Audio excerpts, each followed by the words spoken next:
with Liberal Senator Sarah Henderson. Sarah, thanks for your time. I want to start with the BBC. Senior officials there, the head of news, the Director General, stepping down off the back of the doctored documentary scandal. There have been claims in Australia by Heston Russell, the former commando. He believes there needs to be accountability at the ABC after the doctored documentary at the ABC. Shouldn't the similar standards be applied to the ABC as they are at the BBC? Kieran, good afternoon, and I do agree with that. There are much higher standards of accountability at the BBC, including full transparency in relation to what senior executives are paid and what gifts they received.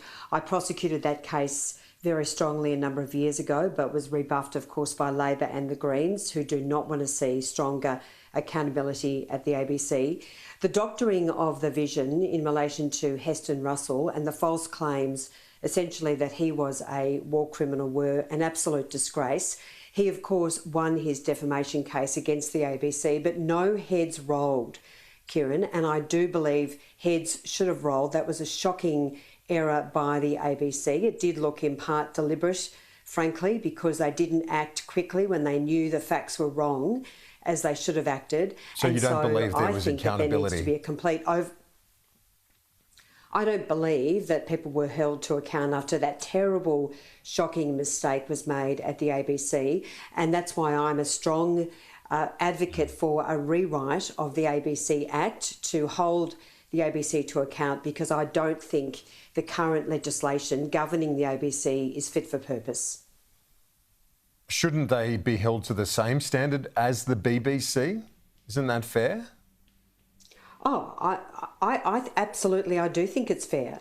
And I cannot believe that, for instance, the head of news and current affairs is still in the job that he is in after what happened with Heston Russell, and there's been some other very egregious errors as well. Now, the ABC also does some very good work, and I don't step away from that.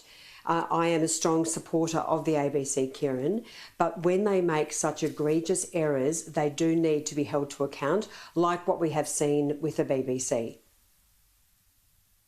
Yep, indeed. I think that accountability is fair. Now, speaking of accountability, you're copping it today from the Liberal Senator Maria Kovacic. She says that well, it's a misjudgment that you went too hard against Susan Lee. What do you say in response? Look, I'm not going to add to my comments other than to reiterate that from the backbench we can agree to disagree, so there's nothing undisciplined about that. But my focus is strongly on what we need to do, Kieran, to fight for the Australian people. That's my focus. I mean, net zero is a disaster, and anyone who's prosecuting the net zero case now, when we know that it's taking our country backwards, we know these policies and laws of Labor's are an utter disaster for our nation, then I don't think that's particularly responsible, particularly when we're about to make some very important decisions on Wednesday. Of course, Shadow Cabinet will consider this on Thursday, and then the Joint Party Room on Sunday. So this is a very important week for the Liberal Party to get its house in order and to demonstrate that we are really fighting for Australians. This is an economic and environmental disaster. Was it These policies undisciplined, are driving up electricity bills by... as your colleague said?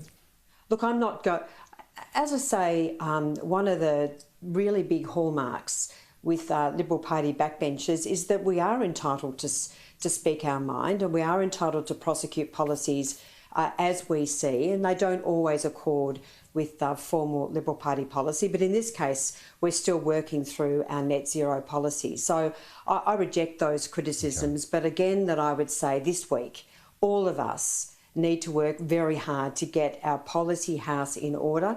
And I do commend Susan for bringing us all together on Wednesday to thrash this out. And I'm really hoping, Kieran, that we reject net zero in its entirety, because it's not fit for purpose for a country such as ours. It might work in Europe, it might work in the UK, in France, where there are very high levels of nuclear power. But now in our country, where we are a resource-rich country, we are blessed with so much coal and gas and uranium and critical minerals. We cannot turn our back on the on these resources. And of course, these are the resources which have made us such a strong and prosperous nation over so many decades. Senator Henderson, thanks for your time.